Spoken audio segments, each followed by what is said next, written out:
Assalamualaikum warahmatullahi wabarakatuh. Perkenalkan, nama saya Jian Zera dari kelas 7G nomor absen 22.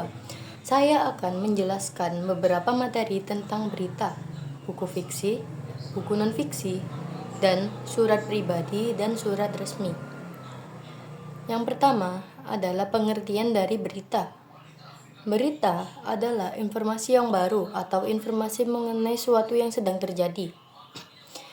Biasanya berita disajikan lewat bentuk cetak, siaran, dan internet, atau dari mulut ke mulut kepada orang ketiga atau orang banyak.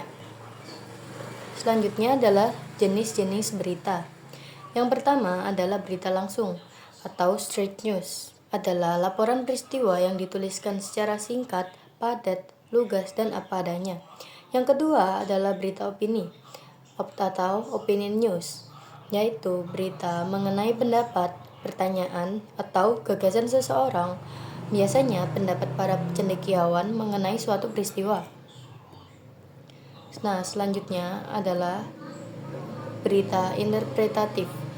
Berita interpretatif adalah berita yang dikembangkan dengan komentar atau penilaian wartawan atau narasumber yang kompeten atas berita yang muncul sebelumnya, sehingga merupakan gabungan antara fakta dan interpretasi. Yang keempat adalah berita mendalam. Berita mendalam adalah berita yang merupakan pengembangan dari berita yang sudah muncul dengan pendalaman hal-hal yang ada di bawah atau suatu permukaan. Selanjutnya adalah berita investigasi. Berita investigasi adalah berita yang diperoleh dan dikembangkan berdasarkan penelitian atau penyelidikan dari berbagai sumber. Selanjutnya adalah struktur berita. Struktur berita dibagi menjadi 3, yaitu kepala berita, badan berita, dan ekor berita. Kepala berita adalah bagian awal yang memuat informasi penting.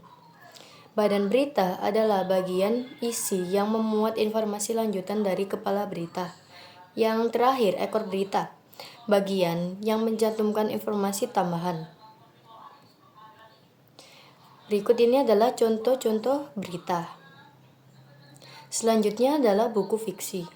Buku fiksi adalah buku yang berisikan cerita imajinasi, khayalan, atau tidak berdasarkan kenyataan. Struktur buku fiksi. Sampul buku, pokok bab buku, judul bab buku, dan subbab buku, tokoh dan penokohan, tema cerita, bahasa yang digunakan, penyajian alur cerita. Berikutnya adalah buku non-fiksi.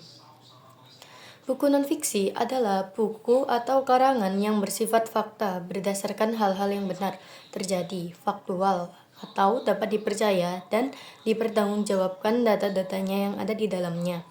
Struktur buku non-fiksi: orientasi, komplikasi, evaluasi, resolusi, dan koda. Atau cover buku, pokok bab buku, judul bab buku, isi buku, cara penyajian isi, glosarium, indeks buku. Contoh buku fiksi dan non-fiksi. Buku fiksi adalah seperti novel, dongeng, kumpulan cerpen-cerpen, contoh Si Kancil, Maling Kundang. Dan selanjutnya contoh buku non-fiksi: buku pelajaran, kamus, esai, motivasi, biografi. Selanjutnya adalah surat resmi. Surat resmi adalah surat yang diterbitkan oleh suatu instansi pemerintahan, perusahaan, organisasi, atau individu yang memiliki kekuasaan resmi dan bertujuan untuk menyampaikan informasi, perintah, atau permintaan secara formal. Struktur surat resmi: kepala surat, tanggal surat, nomor surat, kop surat, lampiran, hal, alamat yang dituju, pembuka, isi surat, salam penutup, dan tanda tangan pengirim. Contoh dari surat resmi adalah surat undangan, surat edaran, surat pemberitahuan, dan lain semacamnya.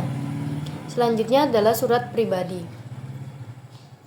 Surat pribadi merupakan jenis surat yang berisikan keperluan pribadi yang biasanya ditulis dengan secara pribadi dan ditunjukkan kepada orang lain untuk menggunakan suatu bahasa yang tidak baku. Struktur surat pribadi: tanggal surat, alamat surat, salam pembuka, isi surat penutup dan tanda tangan, dan nama pengirim. Contoh dari surat pribadi adalah surat undangan ulang tahun, surat undangan pernikahan, surat undangan pengajian.